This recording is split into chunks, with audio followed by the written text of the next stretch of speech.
হবে।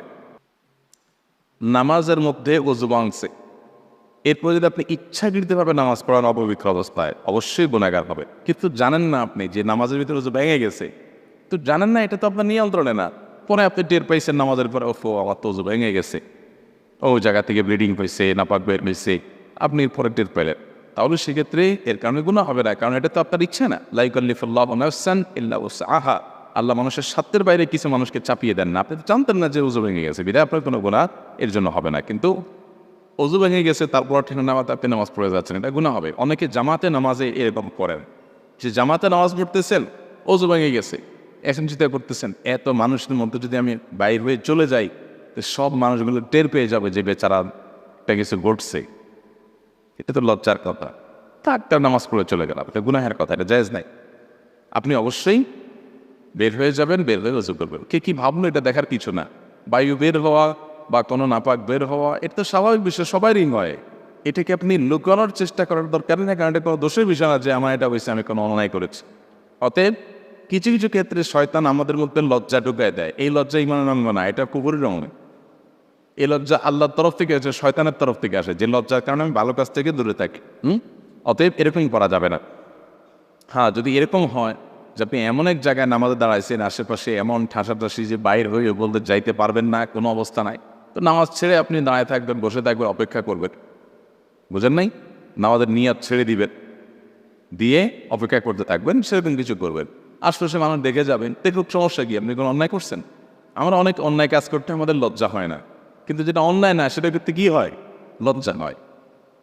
এইটা বলতে মূলত এই টেবিল ভাঙা, এগুলো আমাদের ভাঙতে হবে। যেগুলো ভাঙা দরকার সেগুলো না ভাঙে, আমাদের সমাজে যেগুলো রাখা দরকার সেগুলো ভাঙে, লজ্জা ভেঙে দেয়, সেটা উচিত।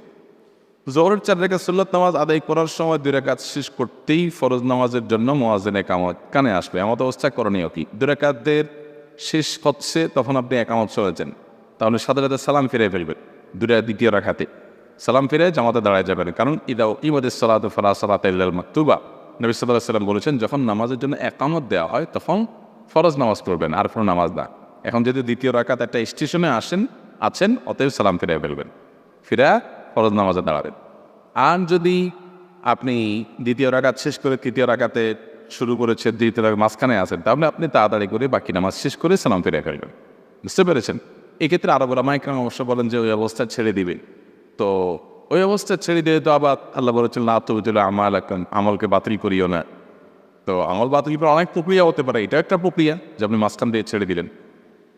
তার চাইতে অবশ্যই এটা অধিকতর উত্তম যে আপনি তাড়াতাড়ি করে বাকি নামাজ শেষ করে সালাম ফিরে জামাতে শামিল হন। আর যদি দ্বিতীয় রাকাতে থাকেন বা দ্বিতীয় রাকাতের বৈঠকের কাছাকাছি থাকেন, অবশ্যই একামত হয়ে গেলে আপনি আর কন্টিনিউ করবেন না, দ্বিতীয় রাকাতে সালাম ফিরে ফরজ নামাজ যোগ দিবেন।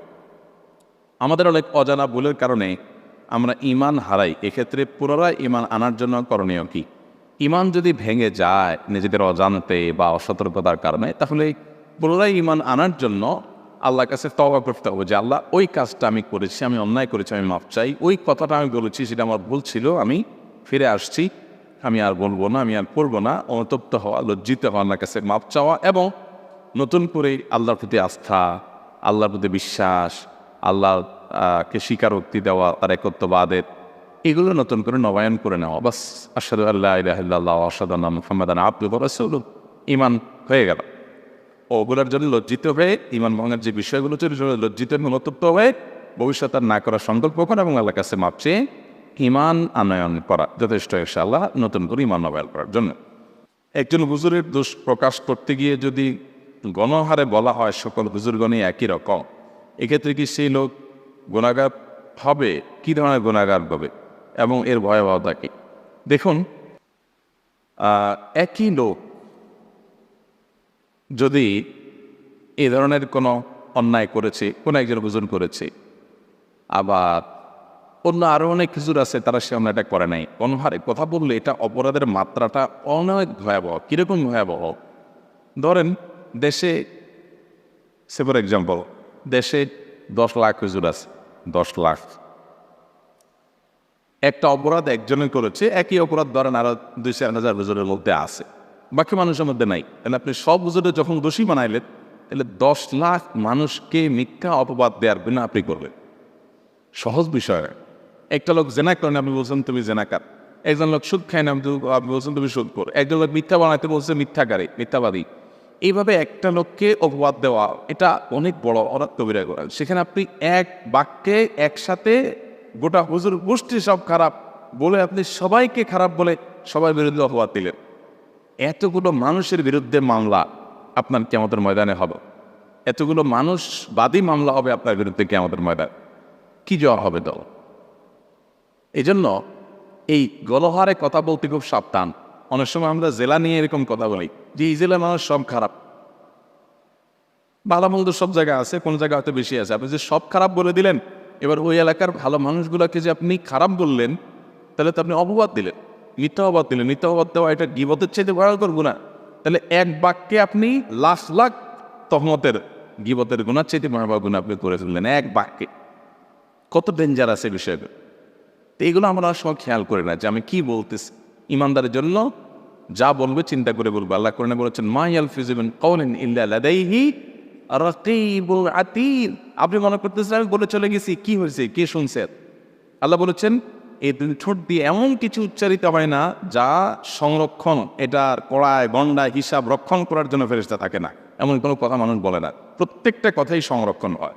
এর বিনিময়ে হয় আপনি মিজানে নেকামল হিসাবে আপনার উঠবে সেটা, আর না হলে বদামল হিসাবে উঠবে। হতে দুই ঠোঁটের এই কথাগুলো এগুলো হিসাব করে বলতে হয়। এই জন্য একটা হাদিস আসছে যে মানুষকে জাহান্নামে সবচেয়ে বেশি নিক্ষেপ করে তার এই দুই ঠোঁটের কামাই। সবচেয়ে বেশি মানুষ জাহান্নামের দিকে যায়। এবং নবী সাল্লাল্লাহু আলাইহি ওয়াসাল্লামকে জিজ্ঞাসা করা হয়েছে সুইলা নবী সাল্লাল্লাহু আলাইহি ওয়াসাল্লাম আন আকসারি মা ইউদখিলুন নাসাল জান্নাত, মানুষকে সবচেয়ে বেশি জান্নাতে প্রবেশ করায় কিসে? নবী সাল্লাল্লাহু আলাইহি ওয়াসাল্লাম বলেছেন আল ফামু ওয়াল ফরজ, তাকওয়াল্লাহি ওয়া হুসনুল খুলুক, আল্লাহর তাকওয়া এবং ভালো আচরণ। এরপর জিজ্ঞাসা করা হয়েছে সুইলা আন আকসারি মা ইউদখিলুন নাসান নার, মানুষকে সবচেয়ে বেশি জাহান্নামে নেয় কিসে? নবী সাল্লাল্লাহু আলাইহি ওয়াসাল্লাম বলেছেন দুটি অঙ্গ, মুখ এবং তার লজ্জাস্থান। এগুলোর অপব্যবহারের কারণে মানুষ সবচেয়ে বেশি জাহান্নামে যায়। কি বলি আপনারা খেয়াল করে, অনেক করে বলে ফেললাম, এই চোখের ছোটে বলে ফেলা এগুলো আমাদের সর্বনাশের কারণ হতে পারে। ইমানদার সেটা করবেন না, ভেবে চিনতে ধীরে সুস্থে বলবে। জামাতের সাথে 4 রাকাত ফরজ নামাজ পড়ার সময় দ্বিতীয় রাকাতে বৈঠকে মাঝে মাঝে দুরূদ ইব্রাহিম পড়া শুরু করে দিই, এতে নামাজের কোনো ক্ষতি হবে কিনা? দ্বিতীয় রাকাতে তাশাহুদের পর আত্তাহিয়াত পাঠ করার পর আপনি দাঁড়িয়ে যাবেন, দেরি করবেন না। যদি 4 রাকাত বিশিষ্ট ফরজ নামাজ হয় তাহলে দ্বিতীয় রাকাতে তাশাহুদের পর আত্তাহিয়াত পড়ার পর দেরি না করে তাড়াতাড়ি দাঁড়ায় যেতে হবে, এটা নির্দেশ আছে হাদিস। এখন আপনি বসে আছেন, আরও দেরি করতেছেন, দুরূদ পড়তেছেন, তাহলে আপনি হাদিসের নির্দেশ লঙ্ঘন করলেন।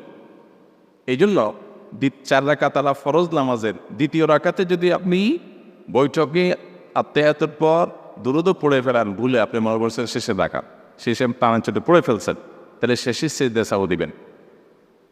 যেহেতু আপনি এটাকে লম্বা করে ফেলেছেন, এটাকে শেষ বৈঠক মনে করছে, সেজন্য সিজদা সাহু দিলে নামাজ হয়ে যাবে। যদি এক্ষেত্রে আমলি নাজারুল উলামা ইকরাম তারা ভিন্ন মত পোষণ করে, তারা বলেন যে না, নামাজ হয়ে যাবে। বাট হানাফি মাযহাবের মত হলো, এবং এই মতটা অধিকতর যুক্তিসঙ্গত, যে আপনি দেরি করেছেন তো হাদিসের খেলাফ করেছেন, নির্দেশে খেলাফ করেছেন, বিদায় আপনি সিজদা সাহু দিবেন। তবে আল্লাহুম্মা সাল্লি আলা মুহাম্মাদ এইটুকু বলে ফেললে পূর্ণাঙ্গ দুরূদ হয়ে যায়। আর আল্লাহুম্মা সাল্লি আলা বললে দুরূদ হয়। এখন কেউ বলতে পারে নবীর প্রতি দুরূদ প্রেরণ করছে, এর কারণে সে কি মন করছে? আপনি নবীর প্রতি দুরূদ প্রেরণ করার যে জায়গা আল্লাহ তাআলা ঠিক করে দিয়েছেন তা উল্টাপাল্টা করে ফেলছেন, এই জন্য আপনার সিজদা সাহু দিতে হবে। উল্টা ওই জায়গা দুরূদ পড়ে ভুল করেন নাই, কিন্তু জায়গা চেঞ্জ করে ফেলছেন, ভুল অজায়গায় করে ফেলছেন, এই জন্য আপনাকে সিজদা সাহু দিতে হবে। গর্ভবতী মায়ের জন্য আলাদা কি আমল হতে পারে? ইসলামের আলোকে কি করণীয় বর্জনীয় হতে পারে গর্ভবতী নারীর জন্য? কোনো